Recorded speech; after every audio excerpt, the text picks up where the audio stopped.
I'm Shenay O'Brien, and welcome to the first episode of WQMD. Today we're talking about a topic that is truly as old as time. Religion has always been an integral part of the LGBTIQ+ community and have sparked multiple controversial debates. Today we are asking the exact same question. Can homosexuality and religion coexist in a modern day society in the 21st century?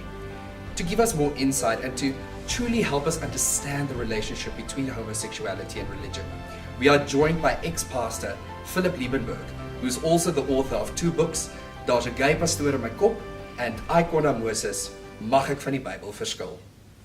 Welcome, Philip.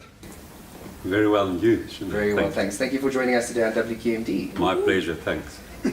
I think let's jump straight into it. Is it sinful to be gay? No, it's not. Why? The reason why some churches do condone homosexuality and others not is because the take on the Bible and the way that churches view the Bible differ. Some churches view the Bible in a sense that they see it as things that were believed in those times, but that we have evolved. And with that, many changes came within the church.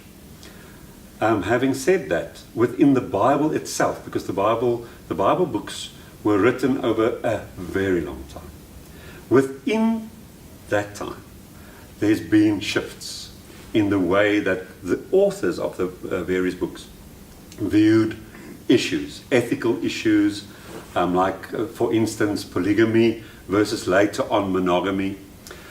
And so the Bible actually isn't that static. There was a lot of development within those times.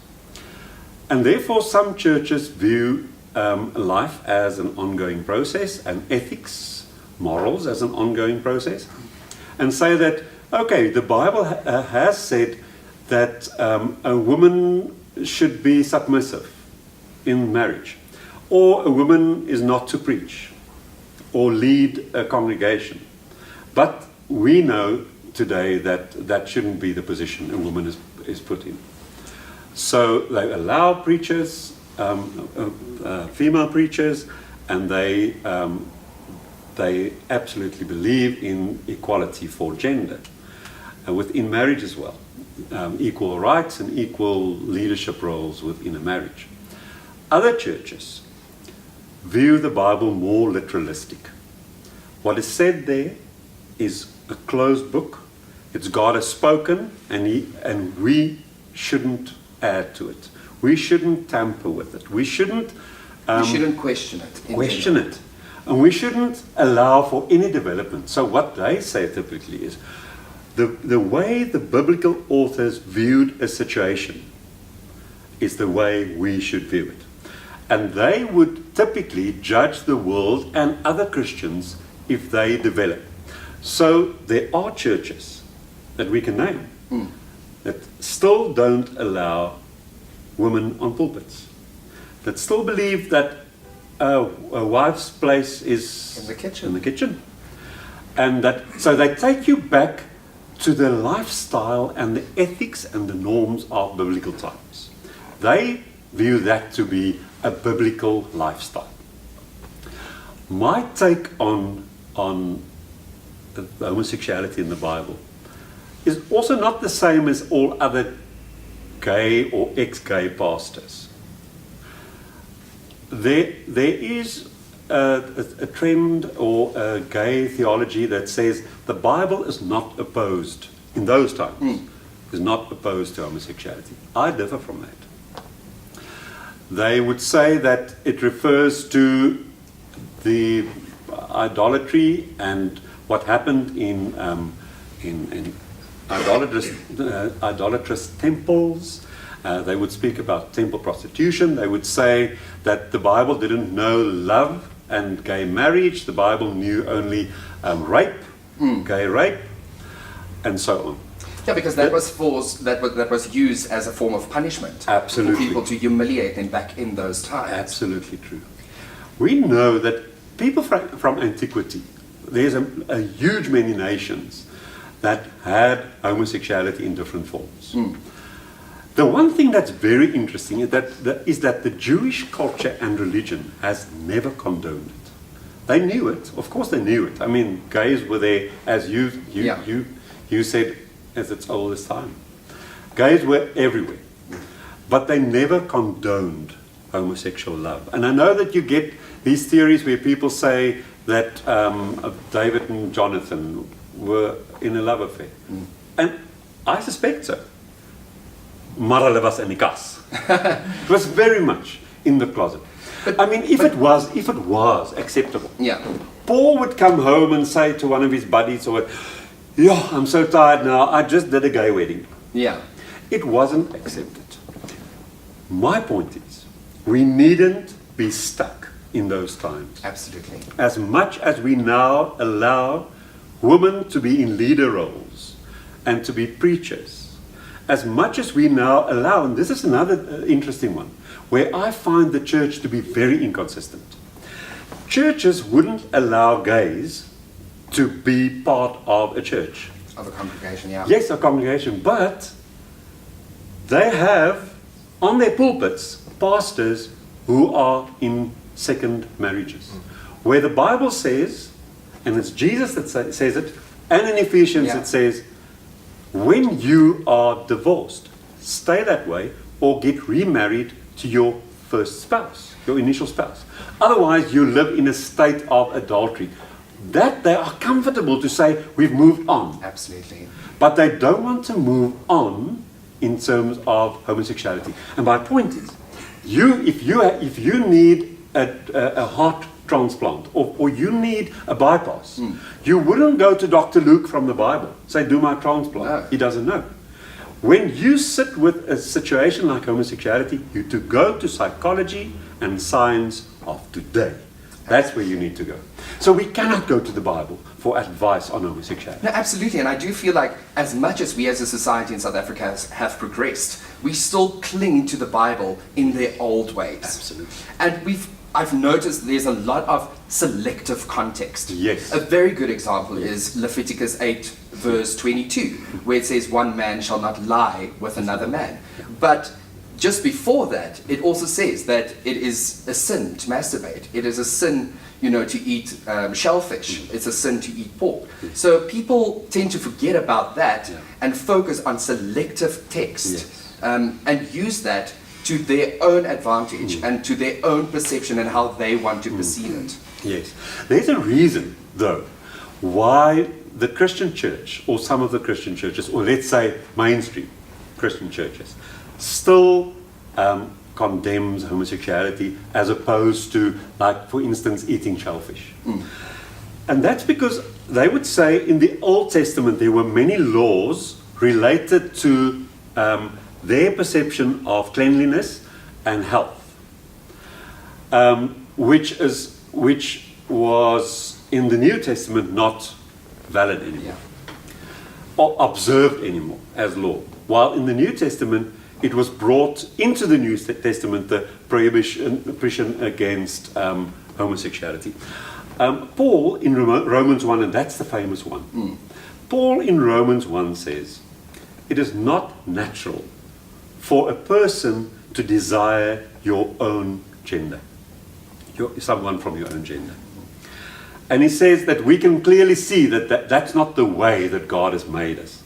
Paul actually repeats what a current in his time philosophy said, where they called it the natural revelation of natural truth. They looked with the eye and saw man, woman.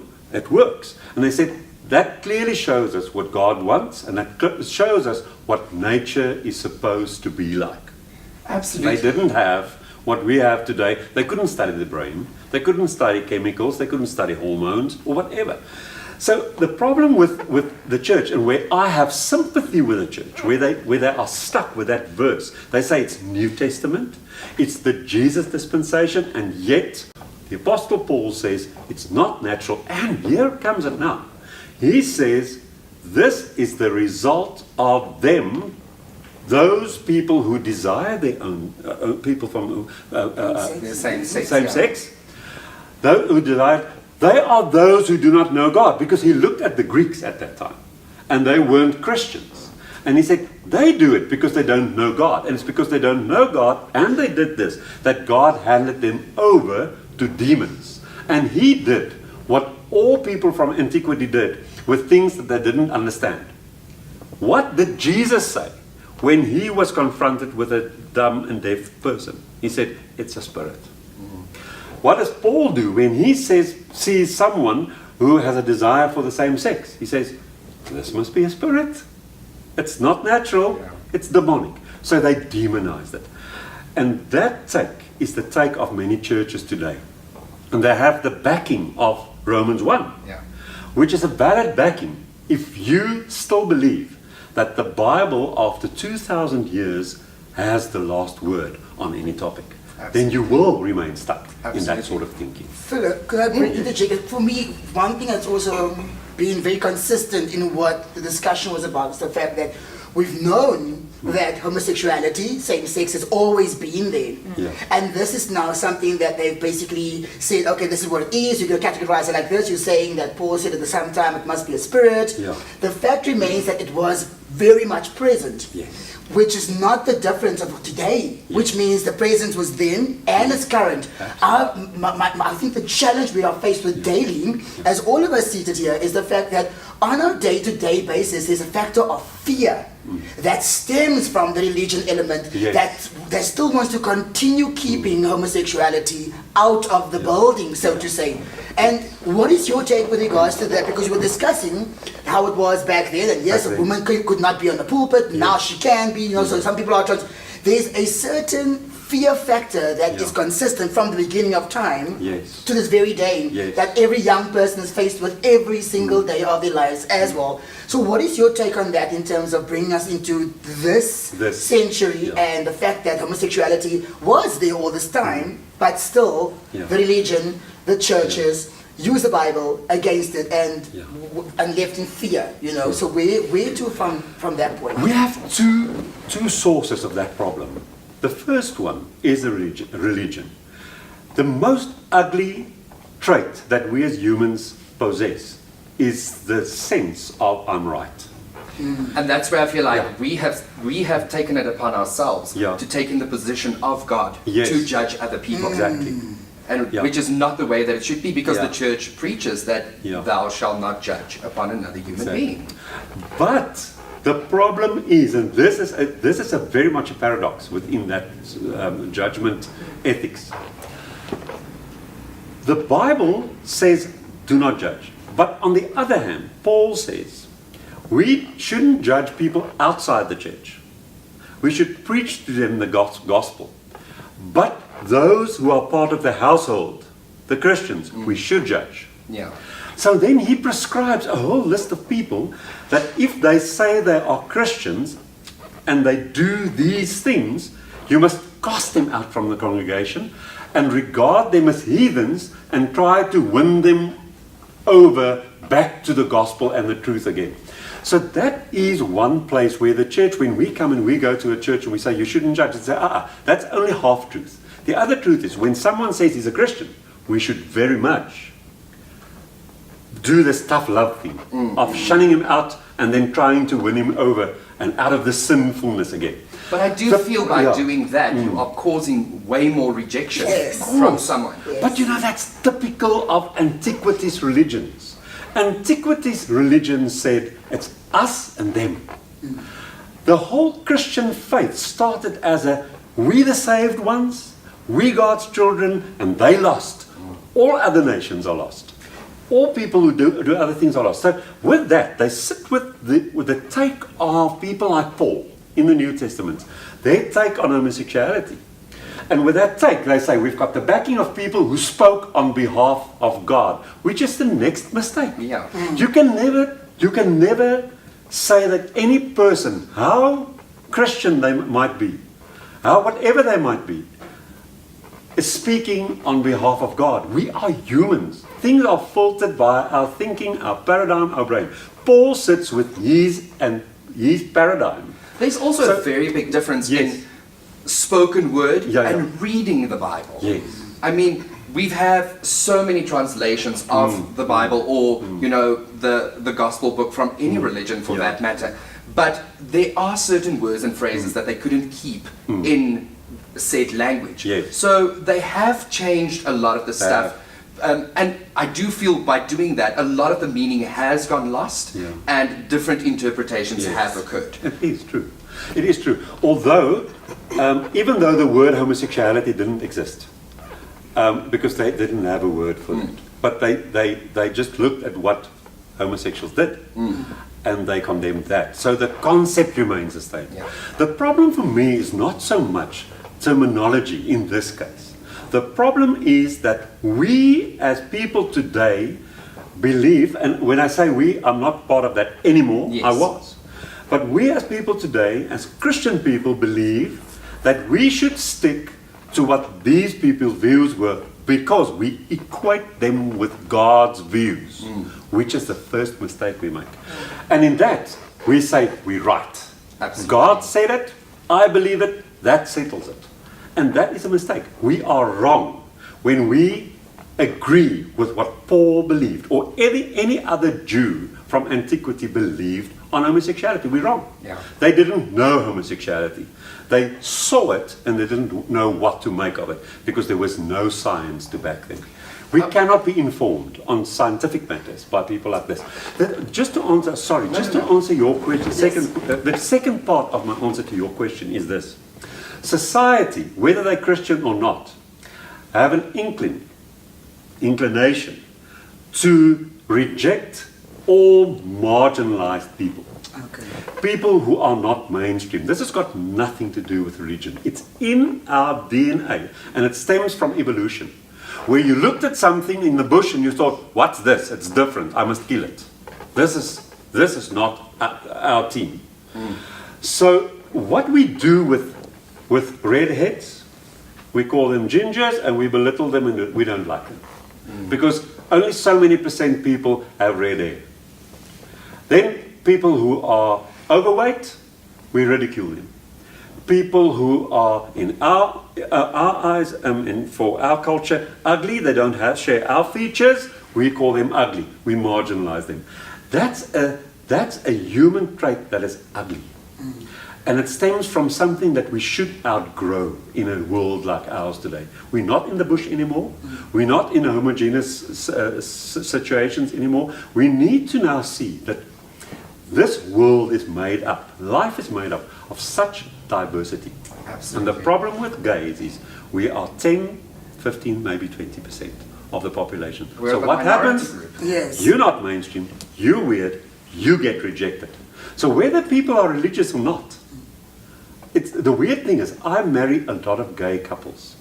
And on those weddings, in the country, far away from the cities, I see families, farm families, Kleindorpie families, attend these weddings.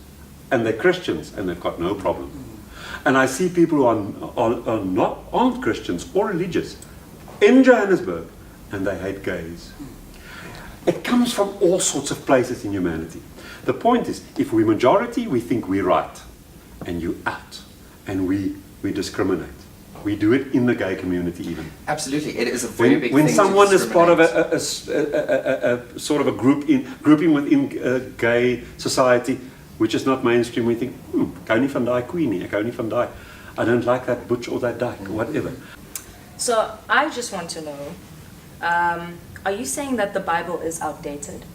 And the reason I ask this is because at one point in my life, and I remember this as a teenager, I was very, very into the Bible, but only because I felt like I needed to get closer to God. I knew, firstly, that I was gay, right? And I knew that it was different. But every time that I read the Bible, I felt like it was an attack. I felt guilty, and I didn't feel like I got what I needed from it. And I remember attending a Sunday school class once, and one of the teachers said, and we were doing some worksheet, but this stuck with me forever, and it was basically like, you have a covenant with God. It is not everyone else and you, it's you and God's relationship. Absolutely. Right? And that was, for me, changed things for me, like dramatically. And since then, I haven't been able to find a church where I feel safe, and I haven't been able to read the Bible and feel what I need from it, right? So it's like I said, it feels violent, and I don't know, should we still be reading it? And or How applicable is it in because it, 2019? like you said, it was written so many years ago. Are we supposed to be rewriting the story now? You know what I mean? I Is know it what our you duty now? Yeah. The Bible has a lot of outdated material. The Bible shifted, not only in its view on women, not only in its view on, say, for instance, marriage, moving from polygamous to monogamous in the New Testament. The Bible shifted in its view on God. The Bible had a very harsh, patriarchal God who was on the Jew side, and who was willing to have babies smashed against rocks, because those nations were the opposition of the Jews. The Bible's, especially the Old Testament's image of God, is very much a harsh and a cruel God, except when you're a Jew. Then he's nice and kind. So, and even in the New Testament, now the Bible portrays a God who's on the side of a Christian. Also not on the side of any other creature. So I'm saying this just bluntly, that the Bible, if you take the Bible literally, you need to know that you will sit stuck in not the Middle Ages, but in antiquity, where nations were so violent against each other, they were so hateful of each other's religions and each other's views on God, where we today know that there's one origin, and we call it by different names. And if we, I have to say this, that there are people, wonderful Christians, who read the Bible in a way where they just skip those parts. And they take a loving God, and they have a relationship with that loving God, and they apply the Bible as a book of devotion to that God. And they don't even, when you confront them with all those harsh parts, they say, I didn't even see it. Because they block it out. They focus on a loving God. But having said that, with a strict read of the Bible, we need to know today that we are narrowed down to view humanity in terms of being people who only see things from the Christian viewpoint. Which in my mind, and although Christians might not like this, it's very, very stifling for our growth. It's very stifling. For that reason, I don't know whether I should say it now. If I shouldn't have said it, that must be cut out. But for that reason, a year ago, I decided not to be a pastor anymore. I just realized. I sit in one corner of the world, and with the Jews from antiquity, I've inherited their perspectives on God and on life. And I've grown into becoming a modern Christian, eventually a gay Christian. Eventually, I realized that that is even not broad enough. We don't do God or humanity any favor by all these divisions that we have. We should look to a place where we say, not one religion from those times in antiquity, not one of them gave us a clear picture on God. We cannot study God. We cannot actually know what God is like. We can see what is made and what is created and what is here. We can study the laws and the laws of the world, the laws of science and the laws of interpersonal relationships. And what we sit with today, the only thing, and Jesus said that, the only thing that we really, really should believe today is be kind, be nice. Unconditional love. Unconditional love. Be nice.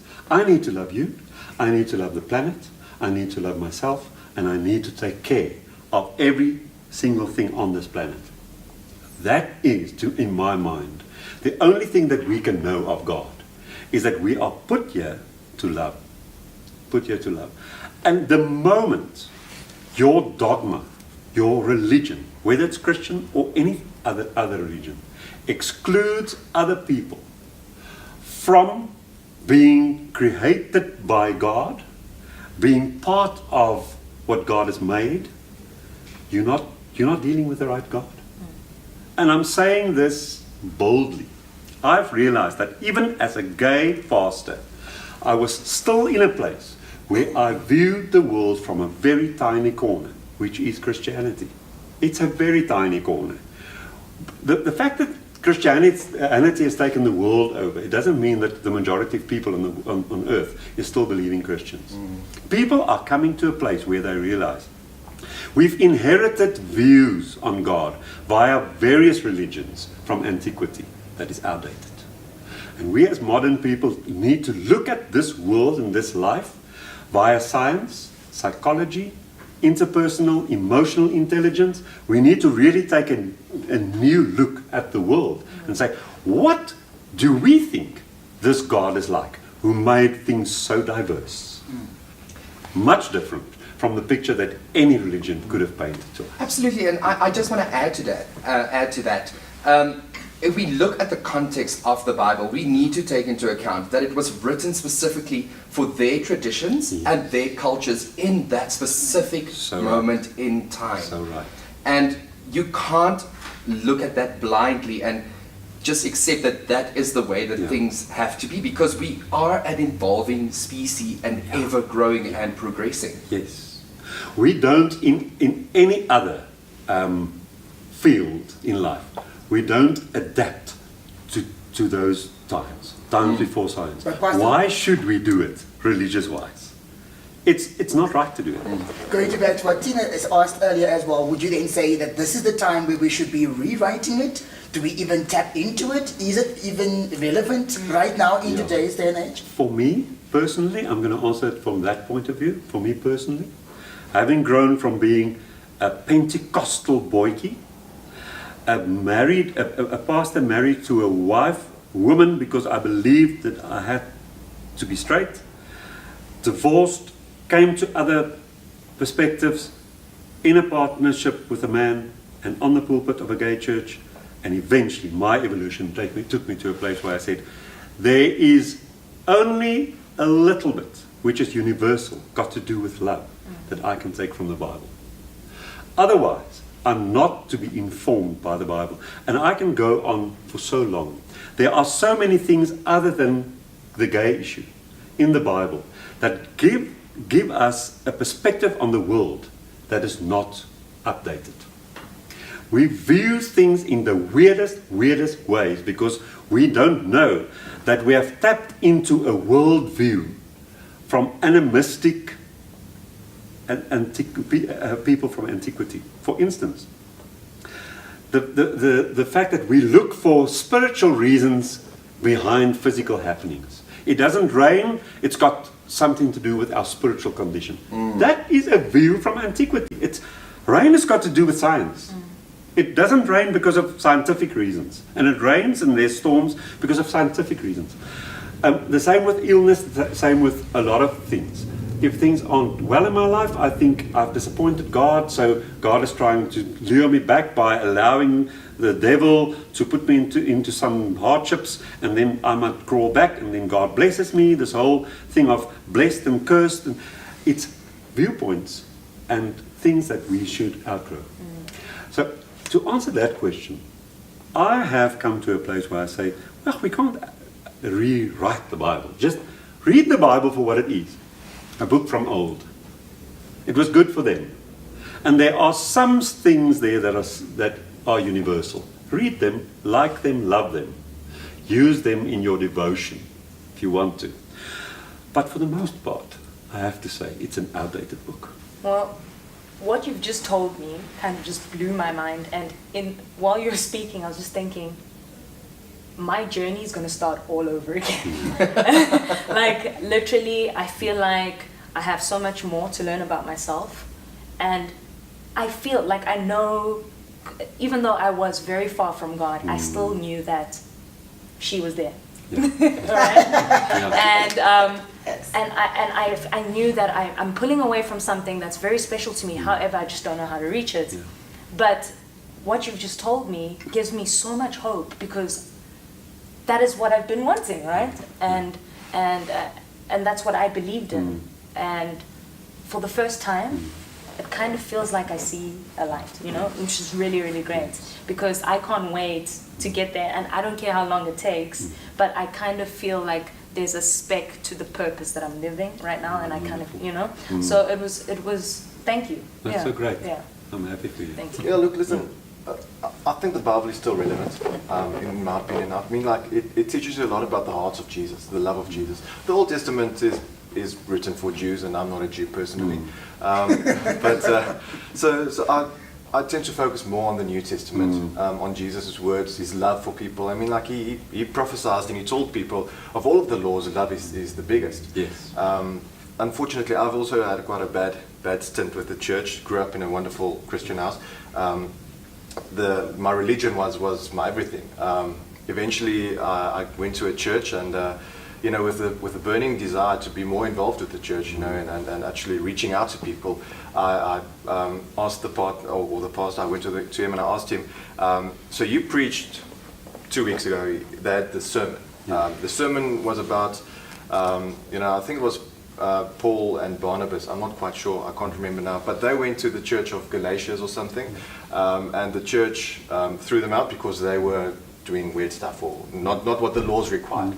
Anyway, so but I stand under correction. So, but anyway, the pastor's point was that it's Jesus alone, not Jesus plus this condition, plus this condition, plus this condition. Jesus alone is enough to be part of any religious community or any religious church. So I decided, well, okay, listen, I can go to the pastor, because he told me that Jesus is enough for me to be part of the community. So I went to him and I'm like, okay, so I want to be part of the church. And unfortunately, he went back on what he preached. He said, well, unfortunately, I can't be a member of the church because it is Jesus plus this condition and Jesus plus that condition, which is not what I agree with. So since then, I haven't been back to that church or any other church, actually, because I feel estranged from the whole religion. We started our own cell group at home, a bunch of us, friends and people. But basically my question is, do you think the church will ever change their opinion on us, on gays and what the Bible says? I mean, like, the Bible needs to be taken into context, and I think the role of pastors today is supposed to take the Bible today and, take it into context back then, but try and translate it into a modern day situation. So I don't know, do you think the church will ever maybe come to a point where I can go to the Three Sisters churches where I was brought up in, and go to them and go to the Gereformeerde Kerk and say, okay, so I'm a new member of the church. Do you think they will ever accept someone like me? It's funny you mentioned the Gereformeerde Kerk. It will never happen there. That's where I come from initially. The Gereformeerde Kerk, Reformed Church, they're one of the churches they are the most literalistic church from the Three Sisters churches. But my thing there is, if you look at the Reformed Church in the Netherlands, for instance, they are very open to gay relationships. They marry gay individuals, they have gay pastors. But when you look at the Reformed Church, it's different. They don't allow it. So how do they manage to read the same Bible but perspectives differ on the Bible? It's the way that they use the Bible. In theology, the different theological streams and theological seminariums and universities and churches, they have a different use for the Bible, and we don't know that. The churches from, say, like the mystic religions, the Anglican Church, the Catholic Church, the Greek Orthodox Church, they read the Bible in a more symbolic way, and they are much more inclined to adapt to modern times. And what they would say is, if Paul had lived today, he would have had a modern scientific take on homosexuality. But the NG Church at the moment are making a shift. I mean, not the church on ground floor, but on roots level, grassroots level, but the theologians, they are making that shift, where they say, listen, we need to realize that if the biblical authors lived today, they would not have said what they said then. So they allow for that. A church like the Gereformeerde Kerk, and I've got Dominee family there, they say, we stick with what those people believed, because God spoke then and He's not speaking now. They believe that the revelation of God's will has been closed. With the last word that was written in the Bible, it's closed. God has spoken then, and if you need to know, you don't think for yourself, you don't move with times, you don't move with new insights and science. You look at what that Bible says and you read it literally. So the Gereformeerde Kerk in South Africa is a literalist church. They're not even near the place where they will allow a dominee, which is female. The female, yeah. So the gay topic is not on the table. It won't happen. I just want to add to Jaco, like I've also had my fair share and stint with religion. For me, it felt like growing up and being forced to go to church every Sunday. You sit there and you hear that you are wrong, you are a sinner, you're going to burn in hell, and then after all that, they ask you for money. And then you must just, I feel like there's like that recipe that went for that.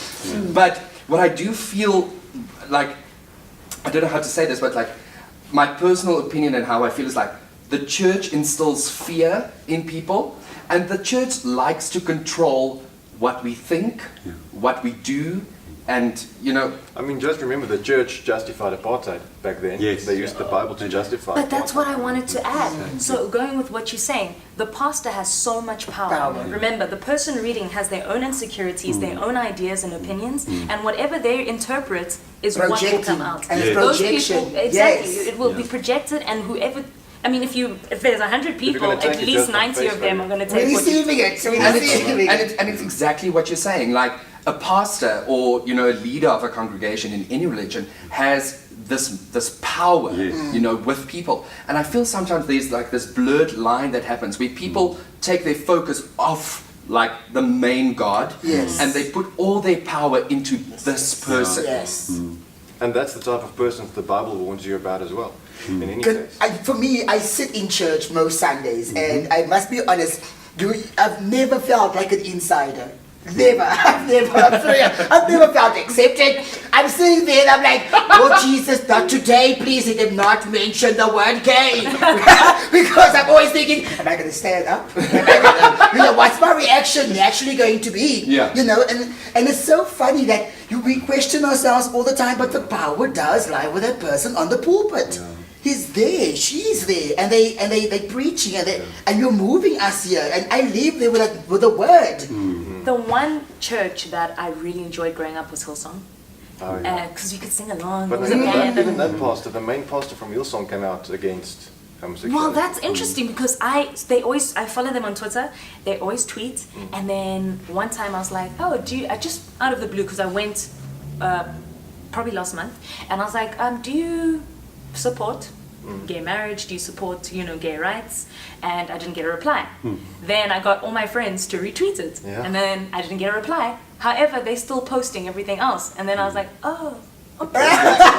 Yeah, I know But you that know what? pastor, You know Brian. what I was told as well by also a previous minister is most of your large churches, they are businesses as well. Yes. Majority of the congregants are traditionalists, and like you mentioned, they take the word on face value. So if you go with your church now and you go say, listen, so we're going to start adopting gay right values and stuff like that, the majority, which is probably 50 years and older, will suddenly start leaving. The church will lose his money, the pastor will lose his job. I mean, so you have to take into account that it's a business as well. They need to have a certain amount of control on the people. Absolutely. And they have to go with what is popular opinion within the church. Absolutely. This is a very sad situation within the church, is that I can't tell you how many gay people, couples, I marry in my kitchen. Just the formality. And then I ask them, oh, so where is the actual ceremony? No, my dominee is doing it. But the church doesn't allow it, so nobody will know it. So the spiritual thing, there are surveys done about preachers worldwide who don't believe what their churches teach. But the reason they can't go with what they feel and they believe, and I want to say today that I've seen some of these studies that indicate that more than half of pastors and dominees in churches, denominations, do not subscribe to what the churches believe. What do you do when you are 45 years old and it's your job and you are not trained for anything else? What do? You just Go with shut the up, flow. go with the flow, do your job, and take your paycheck. And that is, so what I'm saying is that the Dominees don't actually have the power. In some mega churches where they are independent, they have. But they're mostly charismatic, and they subscribe to a very conservative theology, which is literalist in terms of the Bible. But of the more mainstream denominations, some of those ministers, they don't share the values of the church or the dogma of the church anymore. They are well read and well equipped and with the times and on edge. But still, they're there and it's a job and they pay to do it. And I can relate to that. I was in a situation where my beliefs have changed dramatically in the past 10 years. And I was a pastor of a church that I founded. It was independent, and I sat with that fear of telling people what my new insights were and of losing them. And I've seen it. I had 174 members in 2011 in Melbourne. I sit with 15 people left after 10 years of a shift in my own beliefs. 15 of 174 moved with me. The rest said, bye-bye. And it can Goodbye. all be brought down to the fear of change. Yes. Fear of change. People become accustomed to what they know. But people fear God, and not in a good way. People fear hell. I've seen that so many times. You can't say this, we're going to hell. So the whole thing runs on a system that is built on fear of hell and a yearning for blessing in heaven. But I'm also finding that it's running on a system of man. I, for no moment, even in church, am I feeling the spirituality happening there. So if we differentiate the fact that I am just Jodi and the fact that Jodi is a homosexuality, losing it here. Because I'm so passionate about it, because I'm there every single Sunday. I'm in that moment, and I want my relationship with God. And for some odd reason, I'm wanting some sort of acceptance from the people around me in the congregation and the person on the pulpit. But everything, even as we're discussing, all I hear is man. There's no Jesus or God in this whole thing. So a lot of it's more of a religion than a relationship, and that's what I tell all my friends and family. It's like a lot of Christians, they live in a religious way, like any other religion that you might get, but none of them actually knows the true heart of God and the true heart of Jesus. Do they actually go on their knees and pray and ask Jesus, like, what do you want in this situation?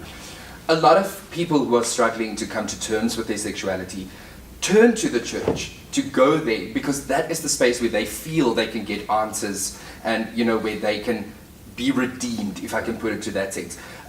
Do you think that the church think that they can heal homosexuality? Some churches do.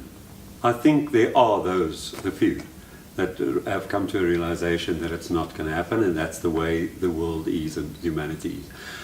But there are many churches who firmly believe that it stems from not being in a relationship with God, or being demonized, demon-possessed, inflicted with this illness or disease, and that can be taken away by either a relationship with God or Jesus, or exorcism, or prayer, or deliverance, or some sort of thing. What I want to say to that is, like, it is very difficult for me, but the church, you can't pray the gay away. Homosexuality is not a disease. Homophobia is the disease that we need to pray away. That's the ignorance. And this is a strong point I'm going to make, but I feel strongly about it. I've asked myself many times, why do young people in the church, when they're gay, still enter into heterosexual marriages? Because that is the way we grow up. That is They the norm. are That is how so we are cultured. Brainwashed into believing that they can change and they should change. So we are prolonging the hurt and the damage that sort of thing does. the entering into a relationship with God to be healed, and the disappointment when it doesn't happen, and marrying, having children in that marriage, hurting those families. And this, I put the blame on society and the church. We need to leave that point of ignorance. It's ignorance. Gays cannot be healed. Gays are made that way. They are that way in their deepest fibers, in their brains. It's the way we are. Absolutely, and that's another point of discussion that we can take, born that way or a choice to be that way. But I want to take it back quickly to religion and homosexuality. There's about 6 verses in like the Christian Bible that addresses a form or, an indication of homosexuality. Yeah. But it doesn't define a person according to your sexual orientation. What is the word that I'm looking for? It Identifies. It questions. It comes down to the term of sexual acts. Yeah. That is what religion questions. So you're saying that there's a lot of ignorant people out there that need to come out of their shell and get with the times. And I do feel that you have a lot of experience with this, coming from all these experiences that you have endured. You've written 2 books about it. Please tell us a little bit more about the books. My first book is Daar's 'n Gay Pastoor in My Kop. That was released by Penguin Books in 2008, Love that name. which is my autobiography, where I just wanted to give people insight into the head of a little boy who grew up in a Pentecostal church and wanted to be a pastor and wanted to be a minister, and then eventually landed up in a life that he wasn't Meant to be. in.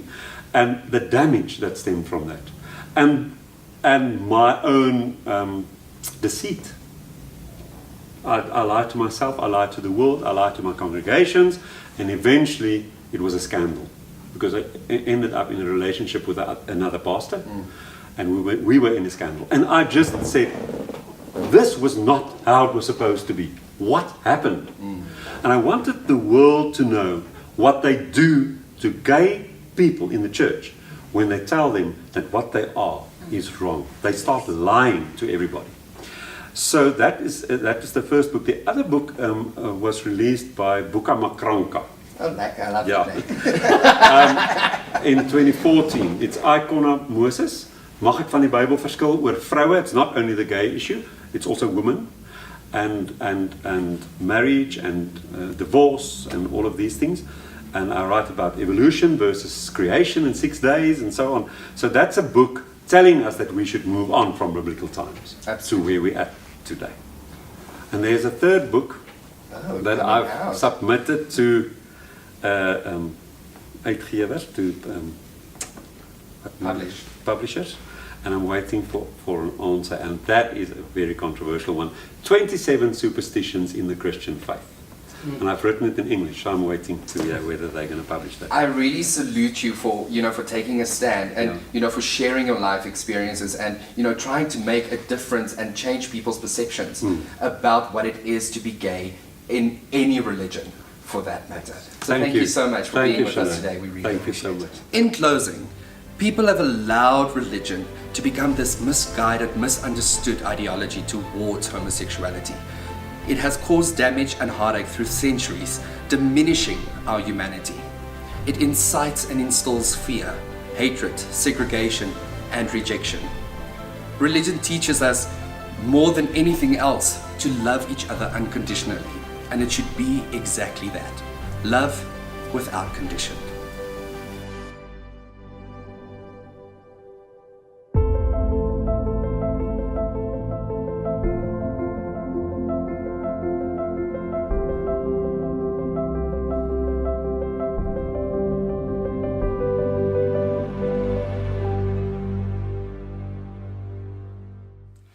WQMD and Forever Resorts Loskop Dam would love to give you and 3 friends the chance to win a weekend getaway to the breathtaking resort in the Loskop Valley situated in Mpumalanga.